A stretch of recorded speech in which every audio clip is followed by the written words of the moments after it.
Hi everyone, welcome back to My Gaming Easy. In this video, I'll show you some quick and easy steps on how to beat bigger snakes in snake.io. So without any further ado, let's get started. First, launch snake.io game and start a match as usual. At the beginning, focus on gathering small food orbs to grow your size instead of chasing larger snakes right away. Use the boost button on the right side to quickly move around and dodge attacks whenever a bigger snake tries to trap you. Stay near the edges of map in early stages. It's safer and helps you avoid being surrounded by bigger snakes. When fighting a larger snake, try to circle their tail area and wait for them to make a mistake or collide with another snake. Once a bigger snake crashes, quickly move in and collect their remains to grow your snake faster. Use short control boosts instead of long ones to save energy while staying agile.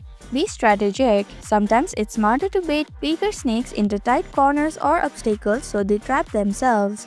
Always keep your movements smooth and unpredictable, making it hard for other snakes to predict your direction. As you grow, take advantage of your size to trap smaller snakes and continue building your score. And that's how you can beat bigger snakes in snake.io.